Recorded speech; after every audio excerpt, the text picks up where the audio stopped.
I was in the basement, wrestling with the air conditioner drain, when the phone rang.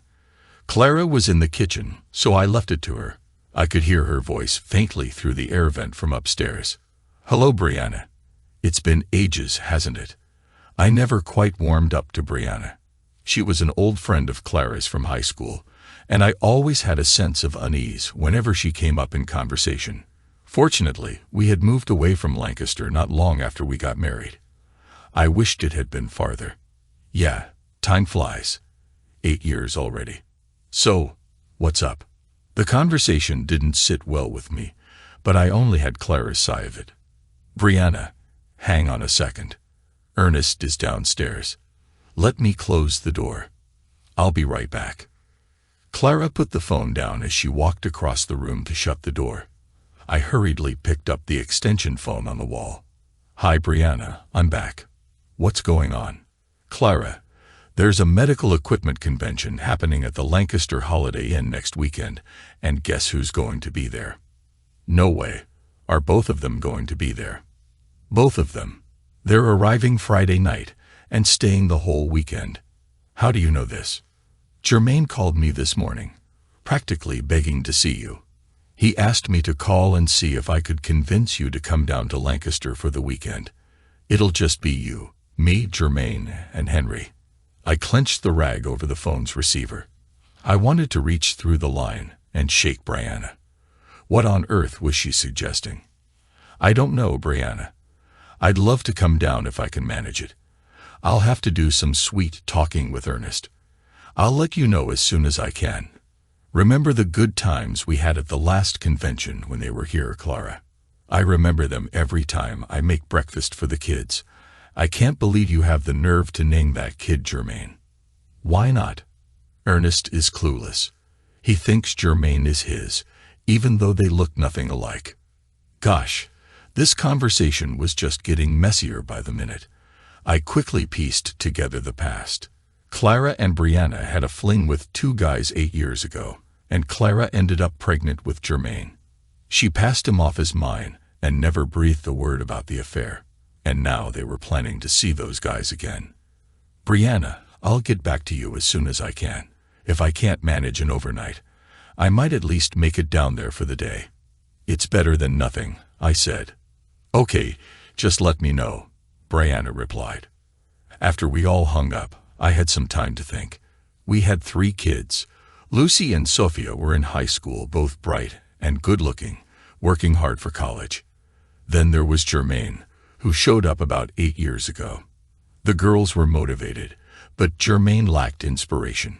He wasn't into school or sports, but I still liked him, flaws and all. Clara called from upstairs. "Ernest, how are you doing down there? Want some coffee?" "I'm almost finished. Be up in a minute.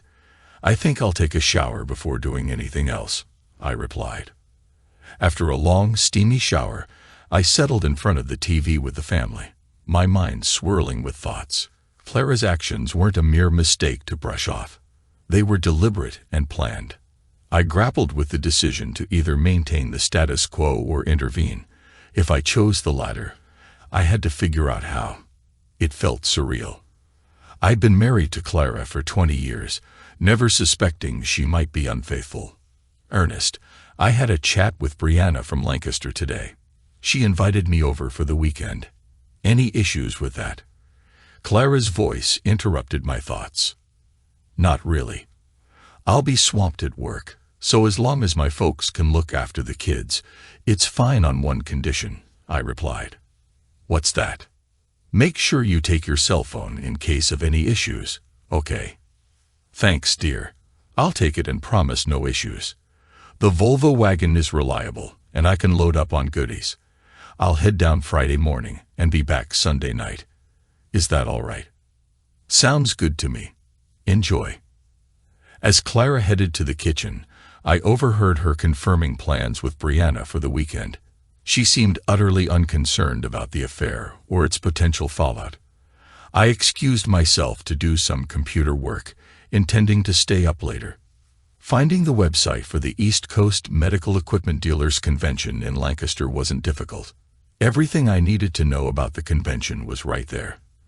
The displays were all listed along with a floor map, and they provided a schedule of lectures and seminars, detailing times and locations.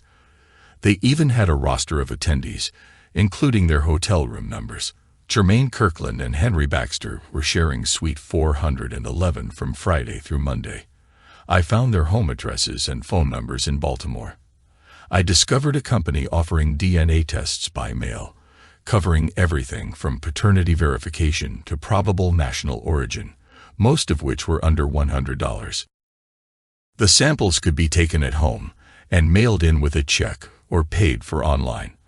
I completed the application forms on the website and paid for the 4 paternity tests using PayPal. After printing out the collection instructions, I gathered all the necessary items to obtain the samples. I printed a mailing label and prepared a padded priority envelope to send everything in. Additionally, I readied several CD mailers and a stack of blank CDs. Jermaine and Henry's wives would undoubtedly want a copy of the evening's activities. I worked for a corporate security consultation firm with flexible hours, and since I had accrued some comp time, I decided to take the week off. Another perk of the job was access to various equipment for collecting information. By now, I had pretty much made up my mind that the marriage was over. The fact that Clara had an affair 8 years ago and convinced me to raise the kid was bad enough, but the way Brianna and she were joking about making a fool of me was intolerable. There was no way I could forgive that. Now she was doing it again. That would have to be the end of it for good. The following day, I gathered DNA samples from the kids, and they found it fascinating. Afterwards, I headed to the bank and transferred nearly all of our savings into a college trust fund for Lucy and Sophia, retaining $12,000 in cash. This way, I ensured the trust would be secure for my wife or any potential legal entanglements. I arranged to cancel all credit cards and the joint checking account on Monday morning, opening a new account in my name alone. I planned to secure the house so Clara would need to find alternative accommodation. Although I anticipated she might find a legal route to enter, I aimed to have other matters settled by then. As for our son, Jermaine, we'd address his situation later. Despite not being my biological child, I felt a responsibility toward him. I visited Jess Blackwell, our family lawyer, since arriving in Reading. Jessie was fair, diligent, and someone I trusted. After explaining the situation, he urged me to ensure there was no chance of reconciliation. Alongside initiating divorce proceedings, I asked him to reach out to Jermaine Kirkland regarding my son. I suggested either $500 a month in retroactive child support or for him to take full custody and responsibility. Alternatively, I proposed he relinquish all rights to Jermaine so I could pursue adoption. I was confident he would opt for the latter. Jesse had all the necessary information, and I promised to provide him with photos and audio recordings. He gave me the office email address and pre-addressed mailers for hard copies. Grace Bennett, our real estate agent, was undeniably abrasive, but she was also hardworking and driven. I listed our house with her and signed several powers of attorney. I made it clear that she would need to handle any necessary signatures for Clara herself. She laughed confidently, assuring me there would be no issues. I informed her that the locksmith would provide her with a set of the new keys. The most suitable tool for the job was the wireless video camera cleverly disguised as a smoke detector.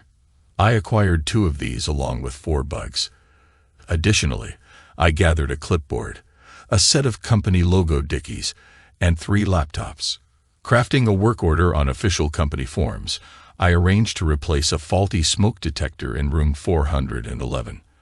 All the necessary recording equipment would be discreetly packed into a regular suitcase, alongside the computers. I brought along a small stepladder as well. For accommodations, I booked room 311 at the Holiday Inn under a different name, specifically for Friday. Knowing it had wireless internet, it suited my needs perfectly. Walmart had the best deals on throwaway cell phones, so I grabbed 2 just in case. A few years ago, my parents moved to an old farmhouse near Lebanon. It was too spacious for just the 2 of them, but it fulfilled my dad's lifelong dream. He maintained a large garden, tended to chickens, and cultivated an orchard. Germain enjoyed visiting there. My parents were gracious enough to accommodate us for as long as needed. My dad, although fond of Germain, called him Jackson, claiming Germain sounded like a sandwich vendor. Oddly enough, Germain seemed to prefer being called Jackson. Some years back, Dad purchased a large motorhome and a small Kia to tow behind it. He used it only 3 times before losing interest. I instructed Dad to prepare the motorhome for use. I knew the girls would protest being away from their friends for the summer. With 1 more year of high school before college, they aimed to attend a prep school in Vermont. Clara was hesitant to spend the money. Despite being a year apart in age, they were in the same grade. Don't ask. I hadn't figured out Germain's schooling yet. That would come later. For now, I had other matters to attend to. At least all the kids enjoyed spending time with my parents. Clara left early the next morning, expressing gratitude once again for letting her spend time with her friends. As I instructed the kids to pack for an extended trip, I anticipated the complaints, especially from the girls. However, when I mentioned the brochures from the Burlington Prep School, suddenly everything seemed more appealing. They packed their school clothes just in case. Surprisingly, Germain showed genuine enthusiasm for the trip. Lucy approached me, her expression serious. "What's up, Lucy? Are you all packed?" "Dad, I'm 17. I'm not a kid anymore. Tell me what's going on. I'm not sure I understand. Are you and Mom having problems? I don't think that's something I want to discuss with you. If there were any issues, your mother and I would try to keep them from you. Why don't you finish getting your things together?" "No, Dad. I mean it. It feels different this time. Sophia and I want to know what's happening. We feel we have a right to know." I had been avoiding discussing it with her, but I knew the topic would surface eventually. "Okay, I'm not feeling very happy about the relationship between your mother and me right now. Things aren't looking good for us. I don't know exactly what's wrong, but I sense something's off. Is Mom cheating on you?" I hesitated for a long moment. "I'm not sure, but I think so." Lucy turned and shouted up the stairs. "You were right, Sophia." "What's going on?" I asked. "I think I'd better let Sophia tell you," Lucy replied. Sophia was coming down the stairs towards us. "Tell him, Sophia." "Do I really have to?" Sophia asked. "Yes, he knows, but you still need to tell him." Sophia glanced down, then began to speak hesitantly. "Around 4 months back, I was skipping school with this guy from my lab class. We swung by the house so I could grab some CDs. It was a Wednesday, Mom's usual shopping day. You were away on a job in Boston, I believe. As we were walking down the street, we saw a gold SUV pulled into the driveway. Marcus, one of your coworkers, got out, and Mom let him in. We hung around outside for almost 2 hours until he left. I waited for another 10 minutes before going inside. Mom was in the shower, and the bed in your room was all messed up. I left and went back to school for the rest of the day. When we got home, Mom had started dinner. The bed was made, and there was a load of sheets in the dryer. I told Lucy, but she didn't believe me. There was silence for about 30 seconds. "Thank you for telling me, girls. It's not something I wanted to hear, but I'm glad you told me." Lucy noticed a tear in my eye. She grabbed Sophia's arm, and they went back upstairs without saying another word. Dad showed up just as the locksmith arrived. While the locks were being changed, I packed all of Clara's clothes, shoes, and personal items into 33-gallon trash bags. They pretty much filled the back of my Navigator. After talking with the girls, I decided to stop by work before heading to the convention. Centerex was a local company that was rapidly expanding across the county. Their marketing team had done an excellent job finding new areas for expansion, but the company couldn't train people fast enough, especially for management positions. They had been trying to convince me to take a new office, offering several different locations to pique my interest. Clara refused to move and wouldn't even discuss it. If I stayed where I was, I'd be stuck in the same position forever. Moving would mean a promotion, more money, and a bit of power. I headed straight to the office of the company president. "Can I speak with Mr. Frost for a few minutes?" "I think he can fit you in, Ernest." "Just a moment." I always got along well with Frost's secretary, and I felt she liked me too. Nick Frost emerged from his office and extended his hand. "I hope you've got good news, Ernest." "Well, yes and no. Hazel, bring some coffee into the office and hold my calls for a while." "Sure thing. What can I do for you, Ernest?" "Firstly, I'd like to be reconsidered for one of the new management positions at a site where you think I'd be most valuable." "That's fantastic news. If you're open, I have a great position in mind for you. How does Anchorage sound?" "Believe it or not, that sounds perfect. Is the first week of September okay with you?" "I think that should work. I'll have HR get started on everything Monday." "What's the second thing?" "Well, I know this might sound odd, but I'd like Marcus Reed to be sent up there to work for me." Nick leaned back in his chair, chuckling. "You figured it out, didn't you?" "I don't know what you mean, Mr. Frost." I couldn't keep a straight face as I said it. "Ernest, nobody felt comfortable speaking up to you about this. I didn't approve of what was happening, but I was at a loss about what to do. If I fired Marcus, I was worried you'd find out, and I wanted to spare you that. I thought it best to handle it quietly." Unfortunately, Marcus Reed couldn't keep his mouth shut. He started boasting about his affair with your wife.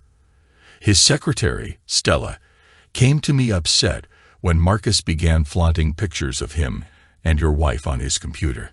The legal team is drafting something up, but I've been keeping them on a tight leash to protect you. Now that you're aware, I can just fire Marcus. It's a lot more practical than spending money to send him to Alaska just so you can fire him there. You're right.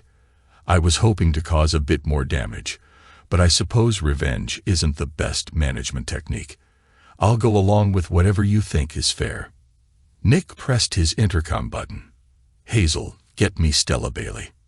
After briefing Stella on our plan, we headed to Marcus's office. Marcus was away on a job in Allentown. Stella Bailey was striking. She was just shy of 30 and aging gracefully. Her auburn hair and blue eyes were captivating. Despite being barely over 5 feet tall, she had the presence of an Amazon. I couldn't fathom how Marcus ended up with the best secretary in the building. Later, I learned she had requested a transfer to my office 3 times, but my secretary refused to let her go. "You'll need these," she said, handing over 4 blank CDs. "Look under Accounts Pending. Click on Stoddard. Make one for yourself, one for your lawyer, one for our legal department, and one for Marcus's wife. I have mailers ready, but I need your lawyer's name." I was impressed by her efficiency. Stella knew exactly what she was doing and how to do it. Jess Blackwell. His office is on Franklin Street. Nick and I entered Marcus's office as Stella began typing the final address label. Inside, we found 20 compromising photos of Marcus and Clara. They were low quality, appearing to be taken from a webcam feed. It was likely that Marcus had a full-length video somewhere. Notably, these photos weren't taken in our bedroom. Nick tried to maintain politeness, but he couldn't help but scrutinize what my wife was doing in those pictures. I felt a pang of frustration, knowing that every guy in the building probably saw what I was seeing now. After inspecting them, I simply copied the files onto blank CDs. Stella poked her head in. "Delete the entire file once you're done copying that garbage." Handing Stella 4 discs, I received one back. "Make sure your kids don't stumble upon this. I'll mail these 3 out on Monday morning." I briefed Nick on my plan at the Holiday Inn. He wasn't keen on involving the company, but he agreed to go along with it. We had a work crew nearby on Monday, and he promised they'd swing by to remove the cameras I intended to install. Nick and I shook hands, expressing mutual gratitude. I suppose that was a productive meeting. The journey from Reading to Lancaster took approximately an hour. After finding parking at the rear, I registered, paid in cash, and received my key. My first order of business was changing into my work attire. The housekeeping maid on the 4th floor was friendly, and upon showing her my work order, she allowed me into the room since it hadn't been occupied yet. Installing the fake smoke detectors took only about 20 minutes.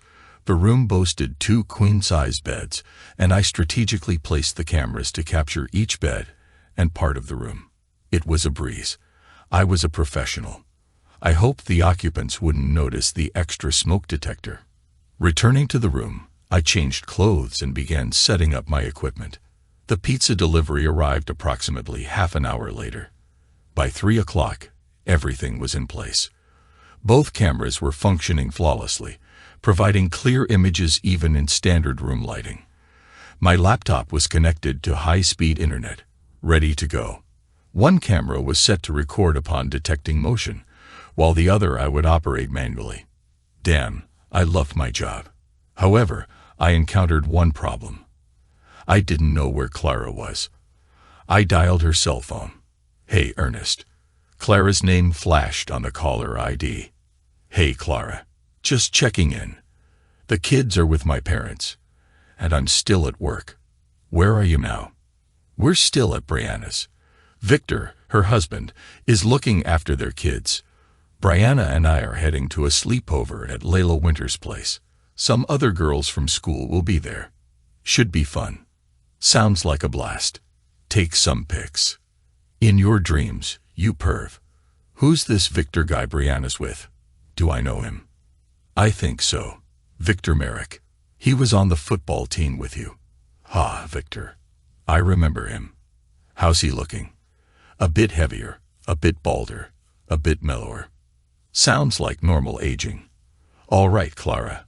I'll let you go. Have fun and call if you need anything. Love you." "Love you too. Bye." I remembered Victor, big and nasty. If they're leaving, they'll be here soon. They'd probably use Clara's car, which works for me. There was some activity in the room. Camera 1 started recording as planned. They were both big guys. Jermaine had dark hair and eyes. Henry was a bit bald and fatal. Both seemed fit. Jermaine's phone rang, picked up by the bug. "Hello, you've reached the stud farm. How may I assist you?" The two of them found that amusing. I wondered how many times they used that line before.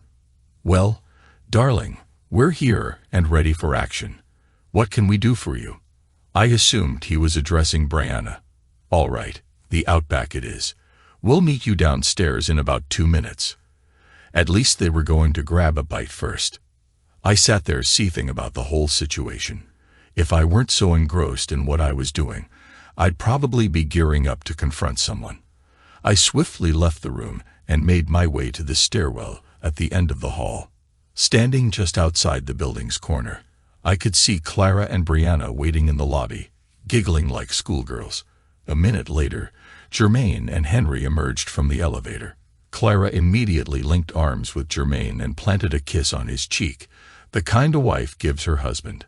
The 4 of them walked out and got into a black Mercedes. As they drove away, I scanned the parking lot and found the Volvo parked in the back row. At least she was trying to be discreet. About 5 minutes later, I was loading trash bags filled with her clothes and belongings into the trunk. I was sure she would return from the restaurant a bit tipsy and not notice anything in the car. I left a note on the driver's seat explaining that the locks had been changed on the house and that I was taking the kids on an extended vacation. Then I drove over to Taco Bell and filled up on a burrito supreme. They were getting baby back ribs while I was left with fast food. Life just isn't fair. I retreated to my room and braced myself for what was coming. I pondered over my options, knowing I had roughly an hour before they returned. While I anticipated their arrival, I wasn't entirely sure how I would react. It was clear they weren't convening for a game of canasta. The impending events of the night weighed heavily on my mind, and I couldn't shake the feeling of dread. I had believed Clara, and I shared a content life. She never once complained or hinted at dissatisfaction.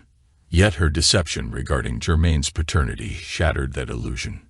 She had spun a tale about being glad to have a son, but I couldn't help but wonder if she secretly congratulated Germain's biological father.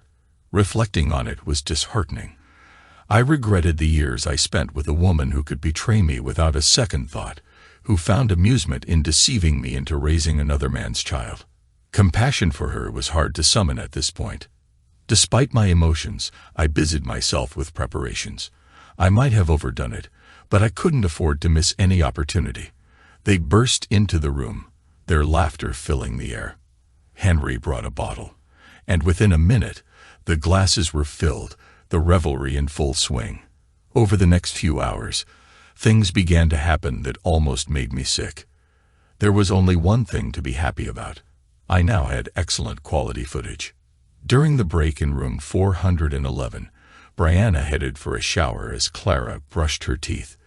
Germain and Henry relaxed with a couple of beers. I grabbed a disposable phone and dialed Baltimore. "Hi, Mrs. Kirkland. This is Terrence Raines at the Medical Equipment Convention in Lancaster. Are you Germain Kirkland's wife?" "Yes, but he's not here." "I know. Your husband and Mr. Baxter received special recognition tonight at the convention.